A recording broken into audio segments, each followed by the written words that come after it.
Dear students, Sairam to one and all.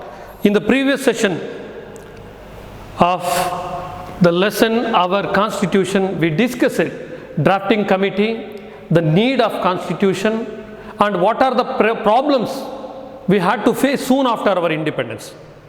Today we are going to see one of the prominent part of our constitution is preamble.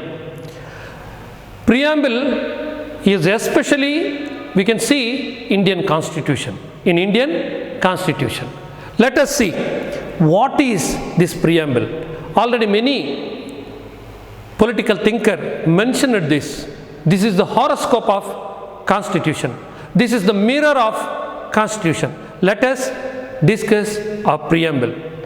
Here it says, clearly says, we the citizens of India,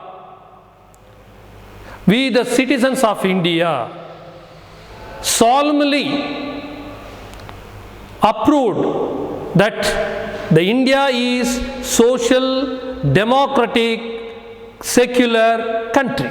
See, here clearly mentioned, we the people of India. Let us see one by one. We can see the image of preamble. See, let us see the word we.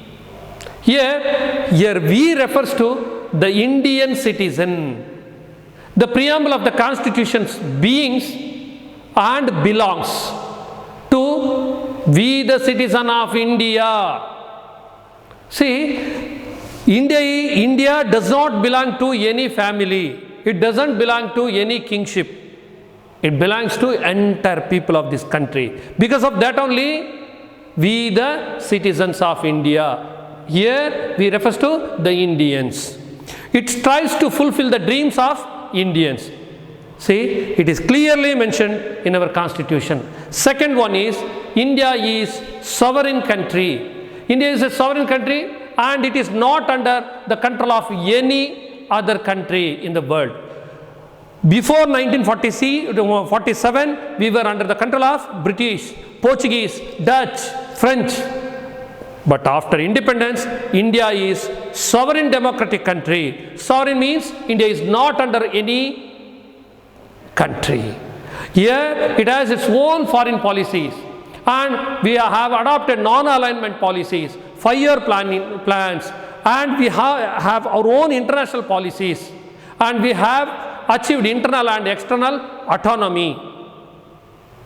In that way, we can say India is sovereign country. That is clearly mentioned in our preamble. India is sovereign country. And one more point of Indian constitutions and the preamble is socialist country. It says socialist.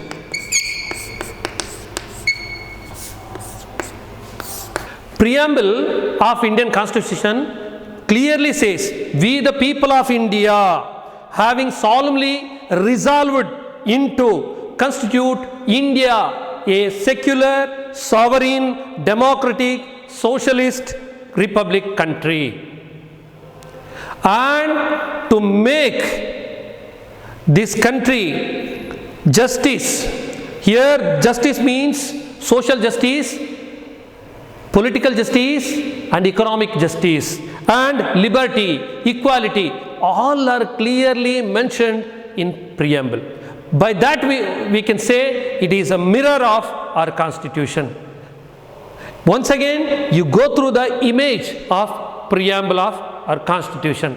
In that it is clearly mentioned, we have solemnly resolved, we means Indians, resolved to constitute India a secular, socialist, democratic republic. Here socialist is also one of the words. When you think of socialist, it is not communist. The ideals of socialist are incorporated in our constitution. Very nice factors were incorporated in our constitution. Whenever you think of socialist, you may think that is communist ideology. No, and never. Very nice ideals. good factors were incorporated to Indian Constitution. So, now we are going to see socialist. The goal of our Constitution is to create social equality and to promote welfare of all people in our country, forgetting all the differences, providing justice. Here, the goal of our Constitution is to create social equality. See, there are so many differences, social differences. So many barriers were there. But we have to forget all these and to establish social equality through Constitution. This is mentioned in our preamble. To enable this, to achieve the goals of socialist, to enable the ideas, directive principles of state policy have been incorporated in the Constitution through 42nd Amendment in 1976. See, to achieve the goal of socialist, directive principle has been incorporated. Directive principle. This principle we borrowed from Irish Constitution. Through the 42nd Amendment, we incorporated this. Through the 42nd Amendment, which was held in the year 1976. Through this amendment, land reforms and other progressive economic reforms were introduced. See, through this, so many landless laborers, landless workers got land. This is the very nice idea we incorporated to provide social justice. And one more thing which added to our preamble and constitution is secular. Before we are going to see the secular, I'll ask one more question, one or two questions. What is the goal of our Constitution? Which amendment made provision for the incorporation of directive principle or directive principle of state policy? Once again, listen carefully. Which amendment made provision for the incorporation of directive principles of state policy? See, what is the progressive reforms introduced through directive principles of state policy? You know that. Okay, now we are going to see the secular ideas of Indian Constitution.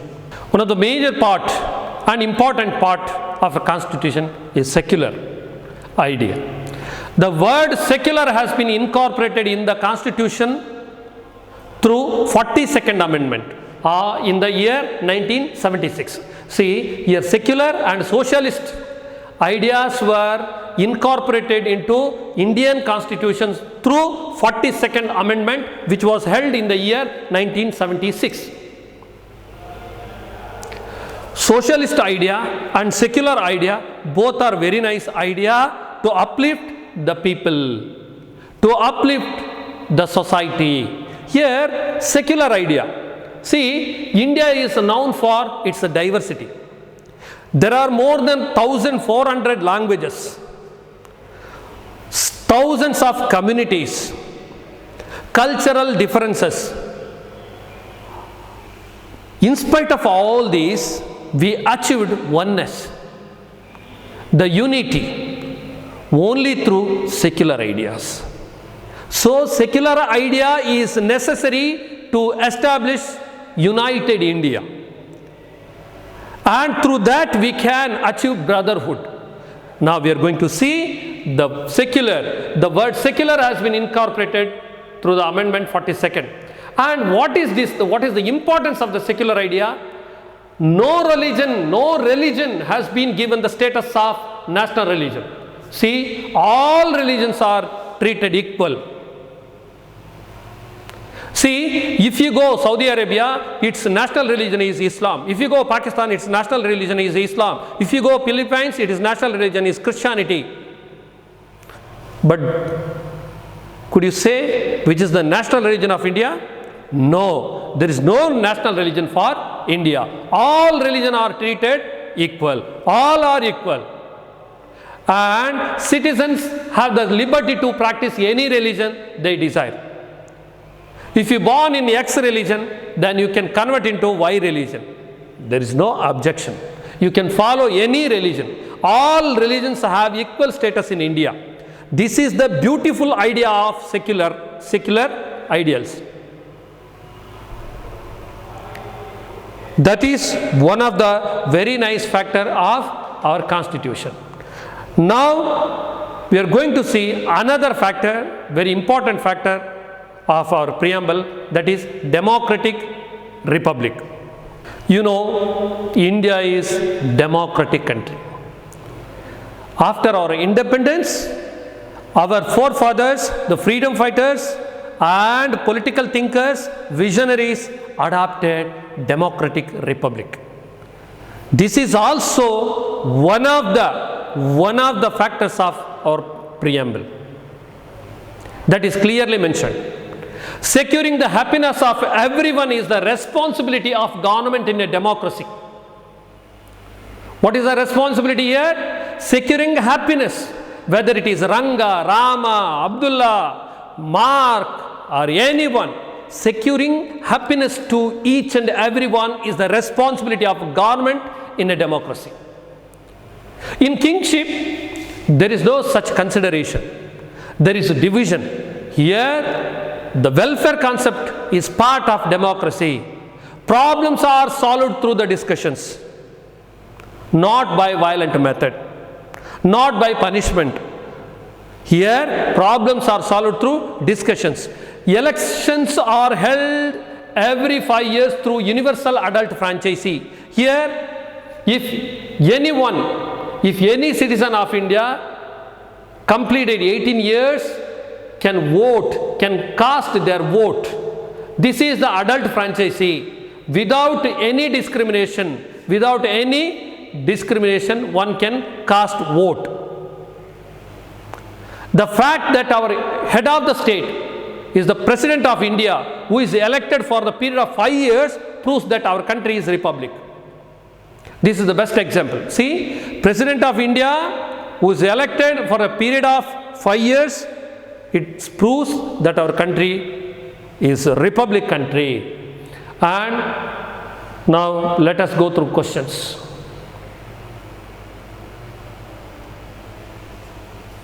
Who was called the chief architect of Indian Constitution? That we discussed it in the previous session. Once again, try to answer. Mention the names of the other members of the drafting committee. What is the speciality of preamble of Indian Constitution? Who put forward the preamble of Indian Constitution? Briefly explain the preamble of Indian Constitution. Explain the different terms of the preamble. Explain the different terms of the preamble. We, the people of India, socialist, secular, democratic, sovereign are the different terms. Now we are going to see the salient features of Indian Constitution. If you understand this, you can come to know that what is Indian Constitution. Through the characteristics, we can get an idea how Indian Constitution is helping us to live in a conducive atmosphere. Now we are going to see the salient features of our Constitution. First one is written. Indian Constitution, written Constitution. Written and lengthy Constitution. One of the lengthiest Constitution of the world. Lengthy Constitution. How can you say Indian Constitution is lengthy Constitution? Our Constitution is written in form. If you see the Britain Constitution, it is unwritten Constitution. The powers and functions of the government and everything, that means the legislature, executive, judiciary have been clearly written and clearly explained in the Constitution. The fundamental rights, duties, directive principles of state policy, all are in written form. Originally our constitution consisted of 22 chapters, 8 schedules, 395 articles according to textbook. According to our textbook. But recently there are 470 articles, 25 chapters and 8 schedules. Sorry, 12 schedules. In our textbook it is mentioned that 395 articles, 8 schedules and 22 chapters. But at present 12 schedules, 25 chapters and 470 articles. Later, after many amendments, see, by seeing the articles, there are 470 articles. By seeing that only we can say it is lengthy constitution. And by seeing that we can say that is written constitution. Which is the best example for unwritten constitution? Note down that. Later, after many amendments, it has become lengthy constitution with 25 chapters, 12 schedules, 465 articles. It is also mentioned in the textbook, but I mentioned clearly 470 articles are there at present. At present 470 articles are there. Indian constitution is partially flexible, partially rigid constitution. In what manner it is said like that? Partially flexible means, can you fold it?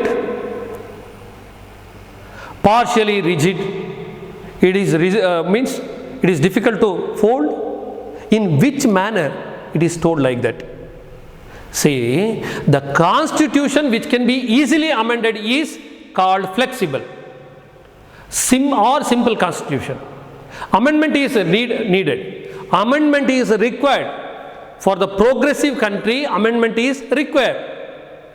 If it is possible to amendment easily, that is flexible.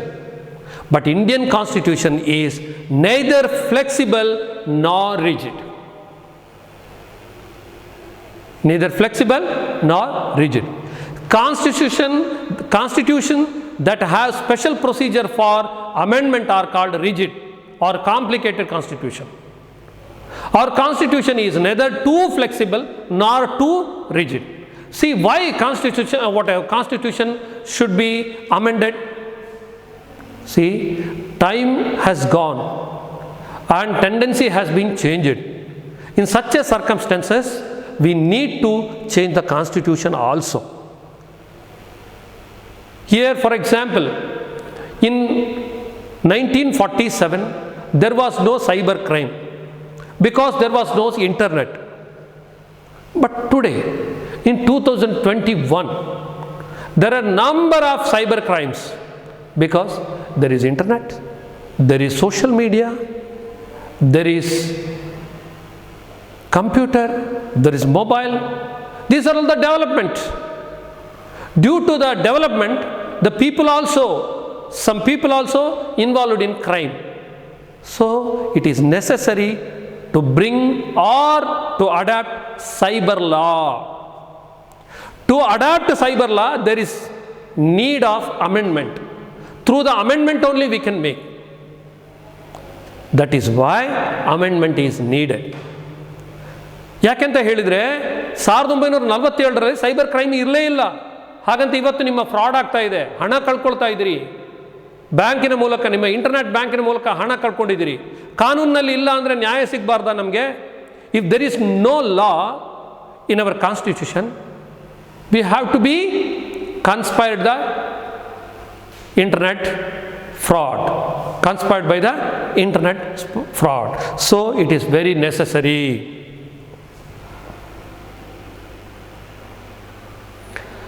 Another very important characteristics of our constitution is parliamentary form of government. Parliamentary form of government. Our constitution provides for a parliamentary form of government. The sovereign power of the nation is vested in the elected parliament. You know that Lok Sabha. The executive is responsible. That means cabinet is less responsible to the legislature. That means Lok Sabha and Rajya Sabha.